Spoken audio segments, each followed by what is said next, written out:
Let's get into David.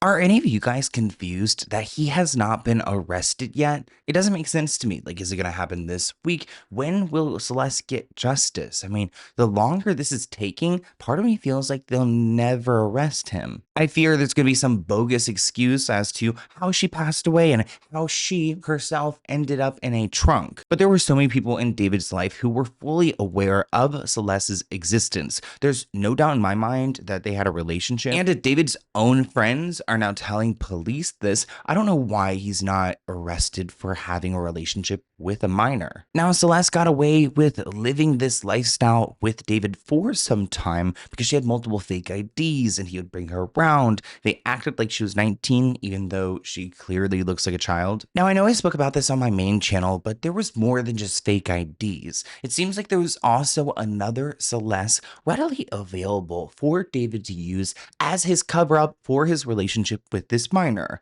I mean, it's convenient that they're both named Celeste. They both look similar, but the older Celeste is like, what, 23 years old, while we're talking about like a 14-year-old. Nonetheless, David had a full community around him who were aware of the situation and also protected him, like put themselves out on the line. I mean, Celeste, the older Celeste, would go by CC when they were all hanging out. They kind of all had like a comfortability with each other, and these boundaries were crossed a long time ago. But here's a TikToker giving you guys some background on the two different Celestes because it gets confusing. So someone close to David posted this. It's a little long, but trust me, it's worth listening to. They said, so I have a friend who was friends with David and I was around David because of him. Heads up, it's a long read. My friend and I found out about the car September 8th and my friend contacted David after and he just responded with, I can't say anything about that because I don't know what's going on. My car was stolen and I'm talking to the police. That was the last thing David said. As things started to come out online and the ID of the victim, we realized that the body that was found was his GF Celeste, the 19-year-old we met a few times after his shows, kickbacks, parties. One thing I can talk about that I'm 100% sure is that there was two Celestes because I've met them both and I've spoken to them both. One thing about that looking back that I find weird is that when they were both in the same room,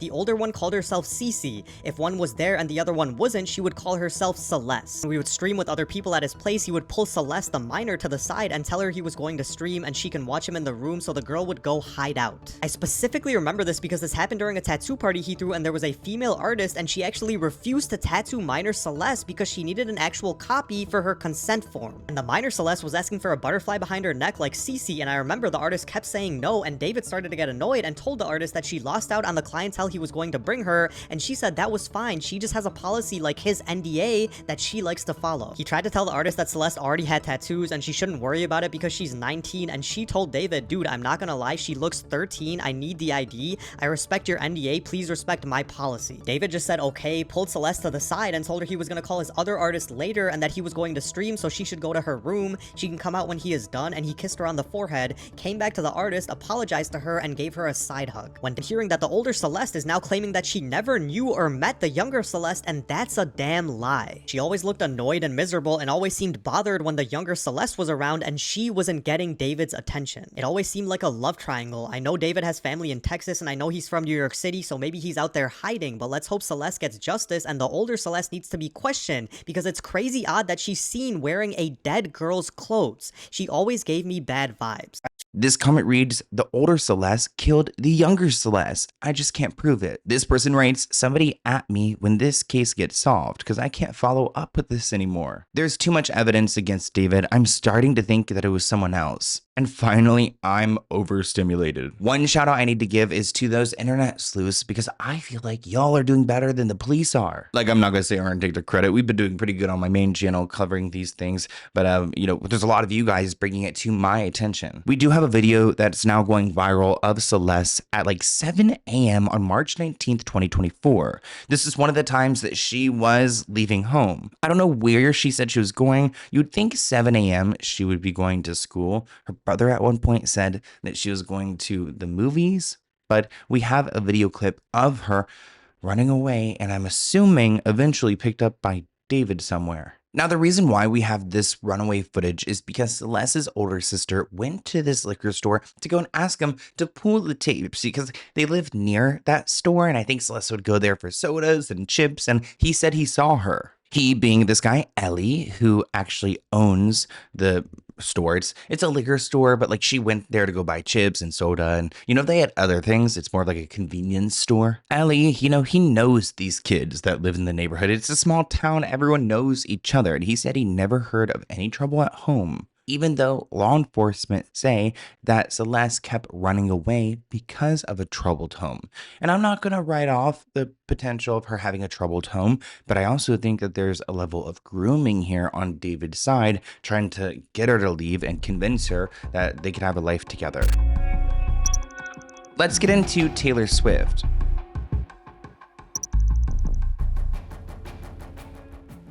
Are you guys so excited for Taylor's album to drop on Friday? Let me know. But Taylor had a little bit of drama at Travis Kelce's home. A man got arrested as he was trying to serve her. This all stems from Blake Lively and Justin Baldoni's lawsuit because Justin is trying so hard to drag Taylor into this. It kind of makes me not love Justin Baldoni right now because leave Taylor alone. And I'm not saying that either. The judge actually ruled that she could not be deposed. So, okay, Justin, if the judge said you cannot depose her, stop hiring people to go and break into her fiance's home to try to give her this paperwork. Now, our private investigator, Justin, again, not Justin Baldoni, but this Justin, was charged with jumping the fence onto a private residence in a private neighborhood. He was arrested around 2 a.m.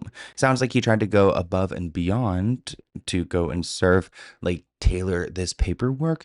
But if the judge already said that she doesn't have to be in a deposition, I don't really know what he's doing here besides harassment. So you're telling me an ex-cop decided to jump the fence of a private home at 2 a.m. to serve someone papers? This story about the man trying to serve Taylor papers in the Baldoni lawsuit being arrested at Travis Kelce's home, there's something off about it, guys. This comment reads, "There's no way. Something isn't adding up. This sounds like Blake Lively smearing Justin." I feel like Blake planted this story, which could be a reach. I mean, Blake Lively organizing this, that would be crazy, reverse psychology. Justin Baldoni's lawyers filed documents claiming Taylor was set to give a deposition, but it was only available to do so at the end of October. But 2 days before the process server was arrested, Taylor's lawyers sent a letter to the judge saying that Taylor had not agreed to give any deposition. If there is any strategy here on the Baldoni side, it seems like they used their PI, Justin Fisher, to go and try to beat the deadline of September 30th of serving her with these deposition papers. But I have a feeling they're going to have a hard time getting to her. I mean, remember all those umbrellas? But there is a strategy here, because if Justin Fisher was successful hopping Travis Kelce's fence and somehow getting into contact with Taylor Swift, she would have to then convince the judge that she had a good excuse for not being available to sit. So it seems like Justin Baldoni is grasping at straws. Thank you for watching this clip from the Let's Get Into It podcast. To view the full episode, visit the link listed below.